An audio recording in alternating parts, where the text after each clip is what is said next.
you know an episode is awesome when the first thought that comes to your mind when it's over is, oh, over already? This episode of Hunter x Hunter, definitely gotta say, perfect episode. It brought a lot to the table between awesome battles, the animation, of course, looking flawless as always, some creepy stuff, intriguing stuff, a lot of different things going on, and then a freaking surprising ending as well. So let's first start talking about the whole thing with the ants that was having the humans like dogs.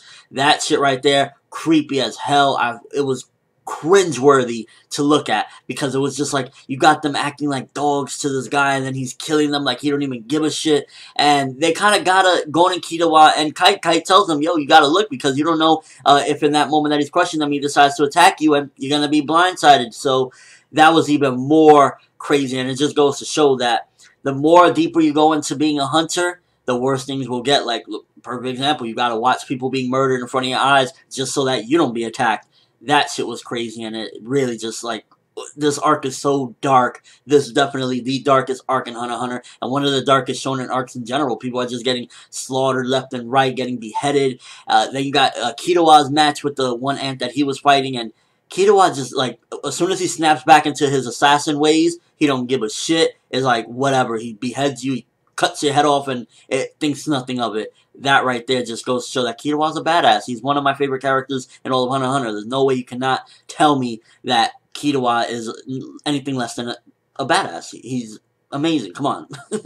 So his fight automatically, definitely, a little strategy to it too. Any other ant that was, really on their A game would have caught that, but he caught that ant by surprise and cut his head off like nothing, and that was pretty freaking awesome. And then you also got the thing that was ironic for me was Kite's power, when he summoned that, like, gun or that bazooka thingy with the clown on top of it, that it was like a roulette and it kept on doing the numbers or whatever. It's like, Kite is very serious, but then you have this clown thing, and this is just my, guess or whatever, but there's a possibility, I think, that maybe it was, Jean that taught him that power or gave him advice to do something like that, because it's so silly and it's so out of character for Kite. If it was up to Kite, he'd have like a giant freaking missile or some crazy shit. But to have some sort of clown thing, that looks like a practical joke that Jing played on him. Maybe he taught him that. Maybe he gave him the idea of that or something. It's just really freaking weird and funny that he has that power. And I'm thinking that it was a possibility somebody like Jing taught him to do it.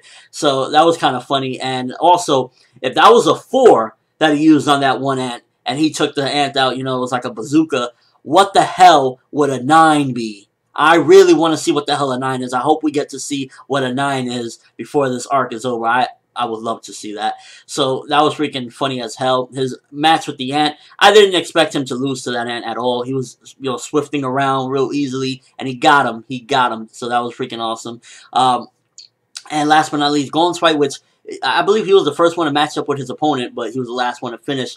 And again, development for Gon. He used that scissors real quick, cut the dude in half. But at the same time, it also shows that he's still got a ways to go, because while Killua finished his victim off, nothing is done.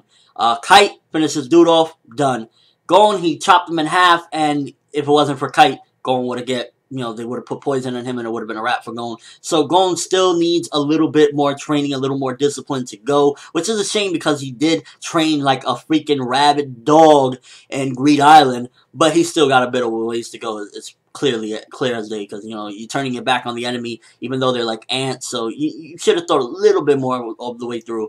But still, 3 awesome battles, 3 tense battles, and it just keeps getting more darker. And if these aren't even, again, the heads of stuff, what the hell is gonna, the top dogs of the ants gonna be like? I don't even want to think about it. That shit is just gonna be like mind-blowing when we get to that point. And last but not least, I guess I just want to talk a little bit about the whole thing that happened at the end with Ramolt going, that ant that got Nen. Like, that right there is just gonna open up a whole new door of hell for people trying to fight the ants. Because first of all, why did, out of all the ants that could have got Nen, why him, the worst one of them all? He is like the most evil, manipulative, maniacal, just creep out of all the ants, and he's the one that got the Nen. And it also makes me wonder, why did he get Nen? It's not like he ate any of them.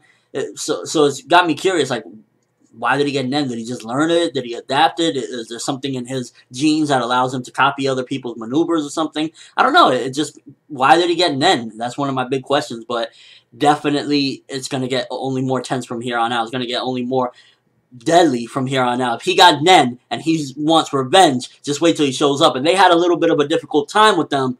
Kite's going to have to step in next time if he shows up, because they're not going to be able to. He got Nen now, and who knows how strong it is, because they were all impressed by his, his life energy, and he was just like swooming out, looking like he was going Super Saiyan or something. So it's going to be a freaking crazy battle when he shows up again. Overall episode, perfect episode, 5 out of 5. Animation awesome. Music hit every scene. The battles were awesome. The ending was very surprising and shocking. It really did a lot of different things. One more thing I want to mention is the leader of the NGL. He keeps being brought up, and they asked one of the the ants that they were in the I guess NGL hideout or whatever. He was like, well, he's probably in the Queen's belly or whatever. It's really making me think, like, what's going on with the leader of the NGL? Is he really gone for good? Or it just got me a little bit questioning that whole thing. But other than that, amazing episode. Loved it. 5 out of 5. That's all I have for this review. Thanks for watching. Hope you enjoyed. Thumbs up. Let's see. Who deserves it the most? Kite? Killua? I'm gonna go with Killua. Killua. Thumbs up for Killua. Beheading his victims like a boss, not caring, like an assassin that he was brought up to be, because Killua for the win. I'm ForneverWorld, and as always, people, have an awesome day.